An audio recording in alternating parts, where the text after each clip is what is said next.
Assalamualaikum warahmatullahi wabarakatuh. Di sini kami akan mereview hasil kinerja tugas kelompok kami. Perkenalkan, nama saya Widya Putra Pratama dan teman saya. Nama saya Farhan Safik Muzaki. Dan saya Muhammad Agung Fadil. Tugas pemrograman Smart Web yang diampu oleh Bapak Haris, sarjana komputer. Di sini kami membuat tentang data room cluster berbasis web. Ya, jadi virtual data room. Virtual data room itu sebenarnya kata dasarnya dari data room. Data room itu tenar pada zaman dahulu seperti sekitar tahun 1930 sampai 1960. Sebenarnya banyak perusahaan-perusahaan mengarsipkan kebutuhan perusahaannya pada suatu instansi yang khusus bergerak di bidang data room, di mana instansi tersebut memiliki ruangan yang hanya menyimpan arsip-arsip penting dari perusahaan. Arsip-arsip tersebut hanya dapat diakses oleh orang atau pihak dari perusahaan yang berkepentingan atau memiliki akses pada ruangan tersebut atau pada arsip tersebut. Nah, pada kali ini kami melakukan visualisasi data room menggunakan berbasis web sehingga disebut dengan virtual data room. Artinya data room digunakan secara digitalisasi sehingga dapat diakses dari mana saja. Nah, metode singkat dari virtual data room ini juga dapat kita lihat seperti Google Drive atau Dropbox, OneDrive, dan lain-lain.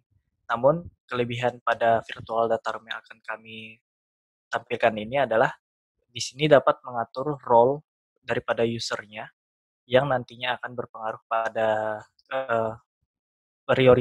maksudnya pembagian dari file sehingga dapat diakses oleh role tertentu saja, dan juga enkripsi data yang akan dilakukan pada saat mengupload file, sehingga file yang telah terupload pada server nantinya adalah file yang telah dienkripsi dan tidak dapat dibuka oleh pihak yang tidak berwenang. Kemudian proses dekripsinya sendiri adalah pada saat download, sehingga file yang telah terdownload nanti akan didekripsi dan kembali menjadi file seperti semula dan dapat dibuka secara normal. Seperti itu. Untuk demo aplikasi mungkin dapat dimulai dengan Widya. Di sini saya akan demonstrasikan sebagai user. Di sini saya registrasi dulu. Membuat nama.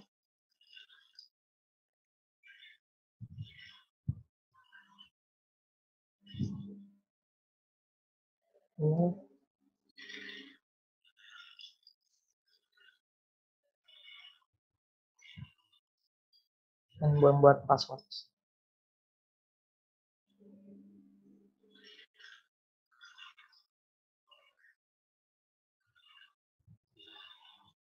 Lalu tampilannya seperti ini. Di sini dashboard, folder, file, dan change password, dan logout.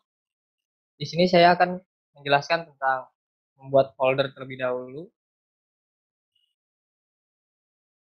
Nah, di sini saya akan membuat folder. Saya akan membuat folder. Saya akan membuat folder PDF.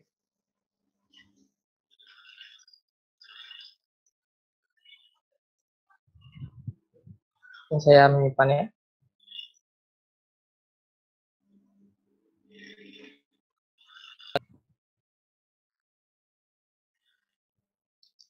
Dan di sini saya membuat folder yang tadi PDF file 2. Lalu di sini saya akan mengupload file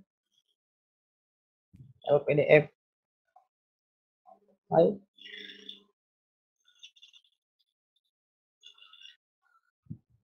Dan di sini saya akan menyimpan.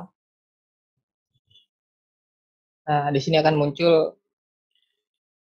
file tersebut. Di sini change password. Untuk mengganti password ya. Dan ini untuk logout.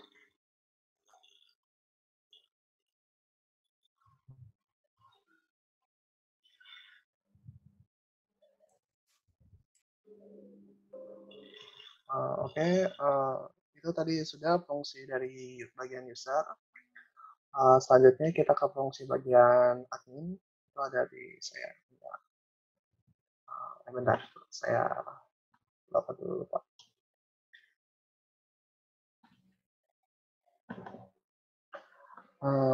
Kita balik lagi ke tampilan awal login, terus kita login admin dulu.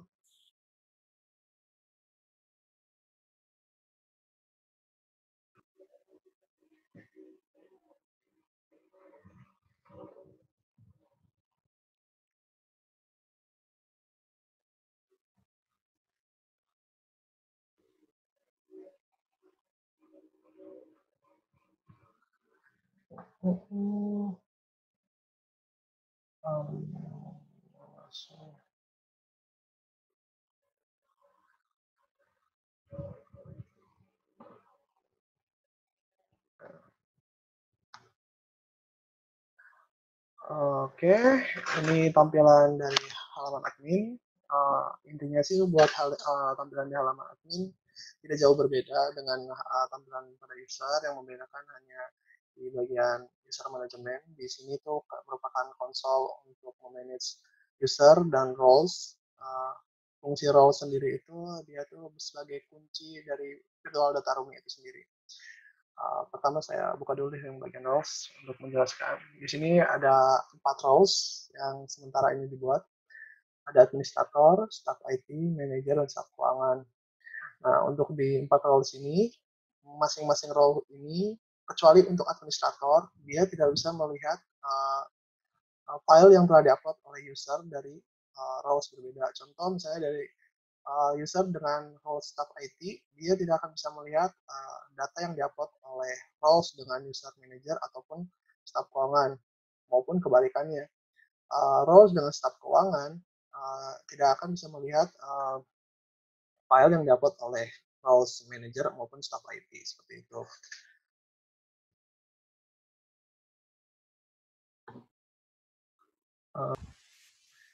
Itu untuk fungsi dari console roles. Selanjutnya di console user.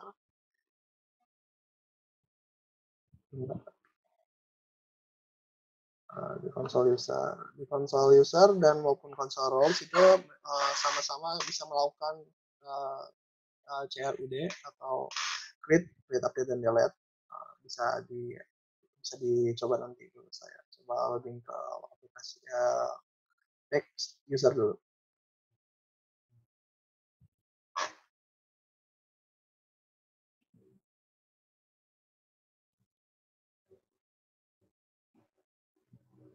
Oke, ini buat halaman console user. Seperti biasa, kita bisa menambahkan, bisa melihat, dan edit atau mendelete. Yang membedakan antara user biasa dengan admin itu seperti ini. Dan juga selain itu, kalau untuk di user biasa, mereka hanya bisa melihat folder maupun file masing-masing roles yang ada di mereka. Tapi untuk di admin kita bisa melihat semua folder maupun file yang telah diupload oleh user, baik itu user dengan roles manager, roles staff IT maupun roles keuangan.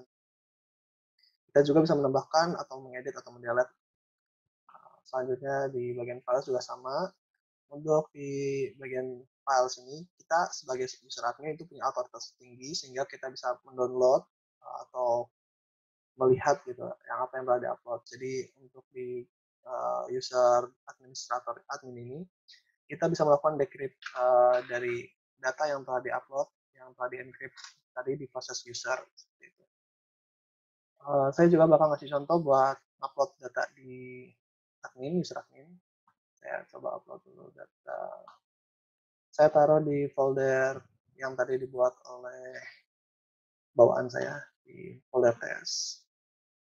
Lalu saya upload PowerPoint mata kuliah keluarga negaraan saya.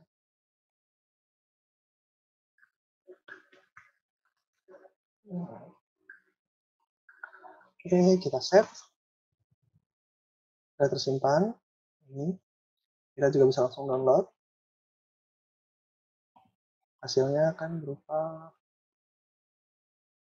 ya, terbuka seperti itu. Bentar, mana ya? User yang tidak terlihat. Ya. Ya. Ini hasil tadi hasil downloadannya seperti ini. Udah selesai. Itu kembali lagi ke selanjutnya kita kembali lagi ke aplikasi. Di aplikasi juga ada yang namanya menu logs. Di menu logs ini admin itu bisa melihat apa aja yang telah dilakukan oleh user, seperti mereka udah mengupload apa aja, kita bisa lihat di sini. Sudah itu udah sih untuk itu bagian user admin. Selanjutnya akan dilanjutkan oleh Fadel. Silakan rekan Fadel. Iya, terima kasih. Sekarang saya coba share screen. Oke, share screen. Kita coba. Jadi sebelumnya rekan Farhan dan rekan Widi sudah mengupload file berupa satu tadi file PPT dan satu PDF ya. Nah, di sini saya coba FTP ke server saya, di mana tadi domainnya laststore.avadil.com.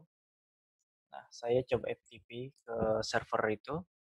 Saya coba lihat folder terbaru itu artinya yang terakhir diupload. Nah, ini yang diupload Widi sebelumnya. Kemudian Farhan mengupload file terbaru yaitu 4 identitas nasional. Nah, tadi kan seperti dijelaskan sebelumnya, ketika file di-upload ke server, artinya file tersebut dienkripsi, sehingga jika ada pihak tidak berwenang yang mencoba mengakses file ini melalui direct method, artinya dia langsung masuk ke dalam folder ini atau mengakses source code yang ada di folder server, maka ketika dia membuka folder ini dan dia mendapatkan file yang dia cari, sebenarnya dia tidak akan bisa membuka filenya karena file terenkripsi. Kita coba saja ya. Di yang ini di upload Widi, ini di upload Farhan. Kita coba yang di upload Widi, kita download. Anggapannya saya adalah seorang hacker, saya masuk ke server dan saya download file dengan cara yang tidak lazim. Kita lihat, saya download filenya. Tadi yang Widi, ya ini Widya Putra Pratama. Nah, kita bisa buka, kita bisa cek apakah dia terenkripsi apa tidak. Kalau dia terenkripsi, maka file yang ini ketika dibuka akan error karena format PDF tidak bisa membaca apakah ini berbentuk PDF atau tidak. Kita coba buka. Nah, akan tampil error karena sebenarnya file ini terenkripsi. Jadi percuma jika ada hacker yang mencoba membobol data kita, maka datanya akan terlihat error, alias dia tidak bisa membuka filenya. Untuk filenya sendiri, kita bisa buka jika ingin melihat apakah dia terenkripsi atau tidak. Kita bisa buka melalui Notepad++. Nah, ini konten data yang terenkripsi. Jika ingin dibandingkan dengan file aslinya, maka kita coba dulu. Saya akan masuk menggunakan admin. Saya masuk menggunakan admin. Selanjutnya, saya akan coba download file 4 identitas nasional PPT yang tadi telah terupload. File di download. Buka. Ya, 4 identitas dan nasional folder. Kita bandingkan dengan yang tadi dienkripsi. Oh, maaf, tadi file yang sebelumnya saya download Widya ya. Maaf, kalau gitu saya coba download lagi. Download file folder yang terakhir diupload yaitu 4 identitas ini. Nah, ini artinya saya coba download secara ilegal. Artinya saya langsung download menggunakan FTP. Seharusnya ini adalah file yang terenkripsi. Saya coba download.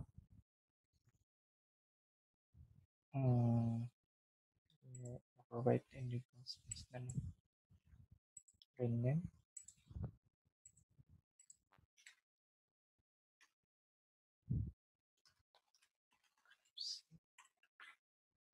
Oke, jadi ada dua, satu file yang melalui FTP, artinya ini seharusnya file yang terenkripsi, dan satu file yang resmi di-download melalui aplikasi. Untuk membuktikannya, kita dapat membukanya dengan klik 2 kali saja aplikasinya. Ketika kita buka file yang terenkripsi, seharusnya di error. Nah, dia error, find out problem with content, kita cancel. Sementara sementara file yang di-download melalui aplikasi, ketika dibuka seharusnya dia akan kembali normal seperti di-upload. Nah, benar, pendidikan kewarganegaraan. Oke, kita close. Di samping itu, kita juga dapat membuktikan apakah file tersebut benar-benar terenkripsi atau tidak. Kita bisa melihat dari konten datanya. Pertama, kita bandingkan, kita buka file 4 identitas yang belum terenkripsi, yang tidak terenkripsi. Nah, bentuk datanya seperti ini. Sementara file PPT yang terenkripsi, jika kita buka melalui Notepad++, maka konten datanya berbeda. Di sini, ini adalah file PPT yang tidak dienkripsi. Sementara file yang terenkripsi akan berisi string yang panjang seperti ini. Sehingga ketika Microsoft PPT membukanya, maka akan terlihat error. Padahal sebenarnya ini adalah dienkripsi. Seperti itu. Oke, sekian dari saya. Boleh dilanjutkan kepada Widya.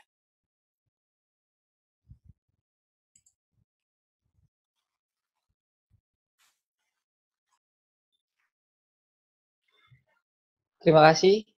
Di sini kita telah mendemonstrasikan tentang aplikasi kita. Taufik Walhidayah. Assalamualaikum warahmatullahi wabarakatuh.